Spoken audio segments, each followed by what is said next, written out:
Just play it. Hello and welcome to Jersey Corner. I'm Casey Bryant. What am I doing here? What are we doing? How did we get to this point? Why am I doing this? Why did you click this? Does this look like the jersey of a professional hockey team?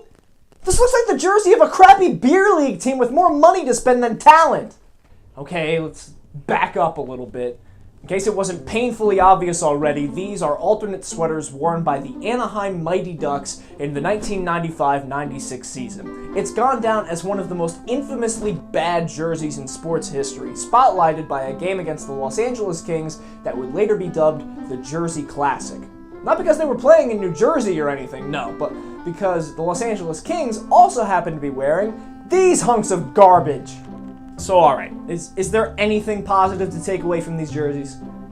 Well, believe it or not, yes. The Anaheim Mighty Ducks were in their third season in the National Hockey League, and things were starting to look up. They missed the playoffs by losing a wins tiebreaker with the Winnipeg Jets, but the Ducks might have gotten the last laugh on that one. See, from Winnipeg, they acquired a young star by the name of Teemu Selanne at the trade deadline, and the Jets, well, they were in Phoenix by the next year. And with the emergence of Paul Kariya, the Anaheim Mighty Ducks had a stacked young offense to lead them into the future. The 90s were a very silly time when it comes to sports jerseys. Not just in hockey, where teal was, well, inexplicably everywhere, but in all sports. I've mentioned this in my Jazz and in my Raptors reviews, but it bears repeating. The 90s were really dumb. We made Vanilla Ice fashionable.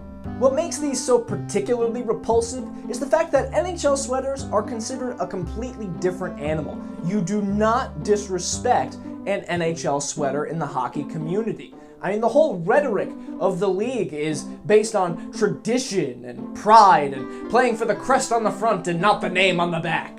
And a name on the front is a hell of a lot more important than the one on the back. Get that through your head! In 1991-92, the NHL dipped its toe in the pool of specialty jerseys by allowing original 6 teams to wear throwback sweaters in honor of the league's 75th anniversary.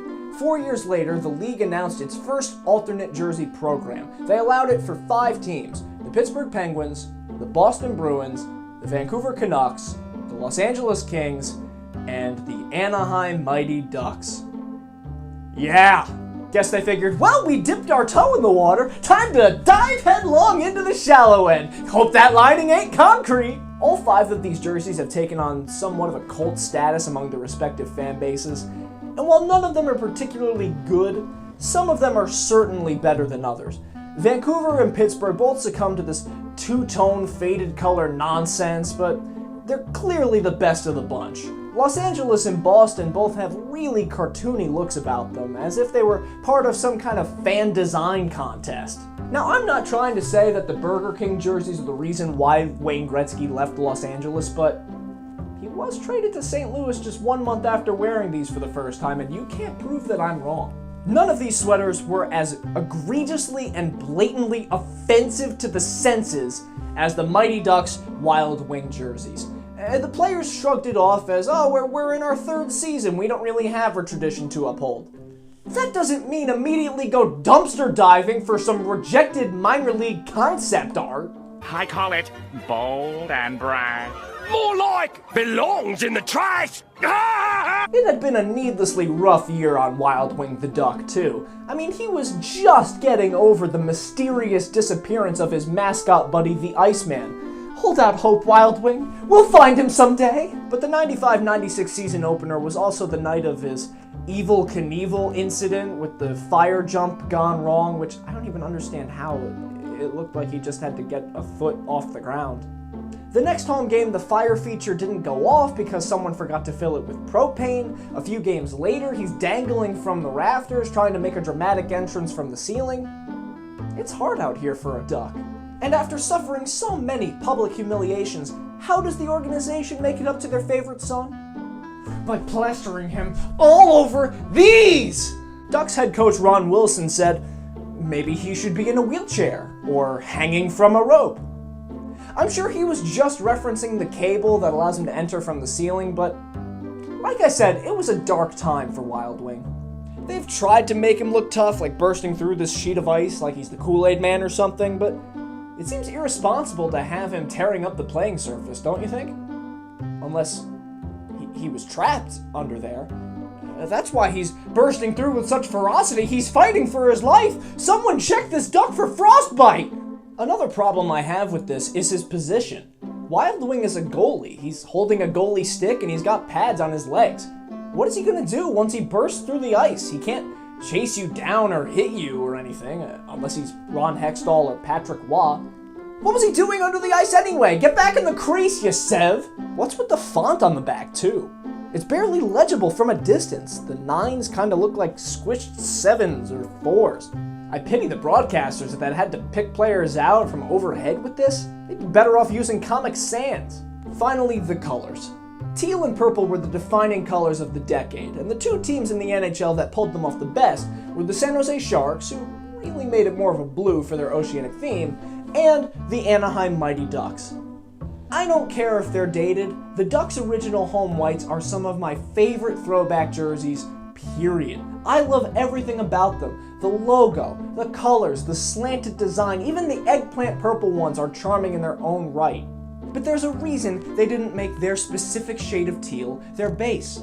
Because when you splotch it on in excess, it looks like puke. I mean, I thought that the green used in the Mighty Ducks 1 movie was ugly. But then, you made it somehow even more juvenile by putting on a ridiculous, giant, exploding cartoon duck who is actually wearing the superior version of your jersey! I'm left with no other choice. I have to give these a 1.3 out of 10, the lowest grade I've given yet. Nowadays, the Ducks jerseys are fine. The Web D is about as serious as a team called the Ducks can look. Their color scheme is fine.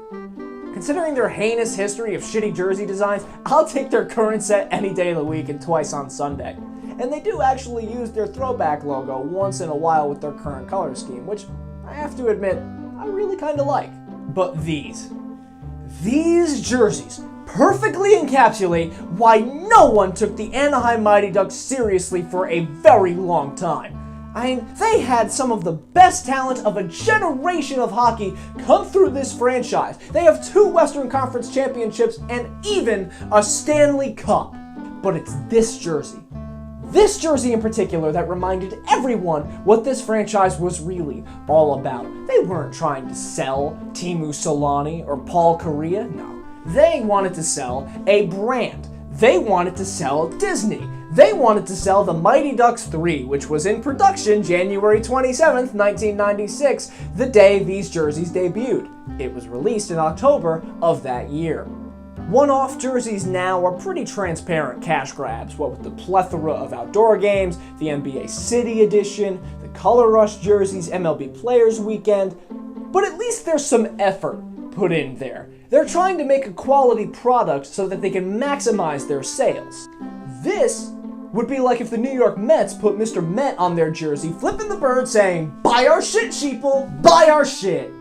Even the team at the time knew that the organization was trying to sell Wild Wing more than they were trying to sell any individual player.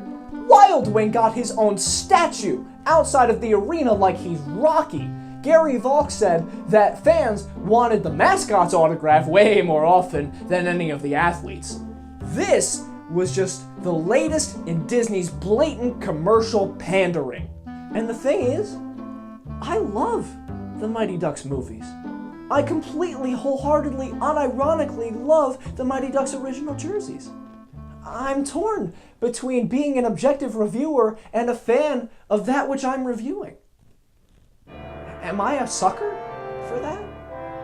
Am I a pawn in Disney's game of corporate domination? I bought the jersey. I've seen the movies millions of times. I saw Avengers Infinity War opening weekend. Disney owns everything, by God! I'm part of the problem! And something must be done. A jersey? A monster?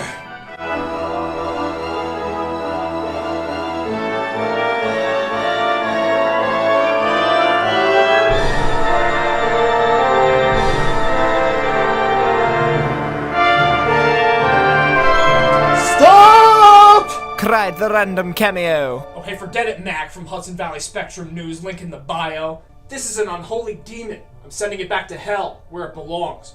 Or selling it for an insane markup on eBay. Either or! See here the innocent fun that was had by the Ducks of Anaheim. Yeah, but it was a really stupid idea! Now you'll pretend to turn your whole back on the Ducks of Anaheim. How did I get in here? You can lie to yourself and your viewers. Yeah, I'll You can claim you can leave these behind, but you'll never replace the fun memories made by the Ducks. The Ducks of Anaheim. I mean, I guess they're harmless. If Disney's responsible for building a lasting fan base in a non-traditional market, who am I to say anything? These suck. A lot, but who really cares if a league so often criticized for having its tie on too tight wants to loosen up just for a day? Disney put the Ducks on the map. You gotta respect that. So, what must I do? Care for the jersey. Wear it as your own. What? I'm supposed to be settled with this piece of... Very well. If I get more than $200 on eBay, this baby's gone.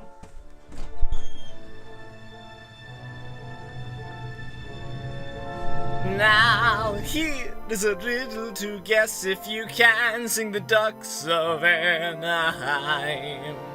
What makes a critic and what makes a fan? Oh, Disney. Sing the ducks, ducks, ducks, ducks, ducks, ducks, ducks, ducks, ducks of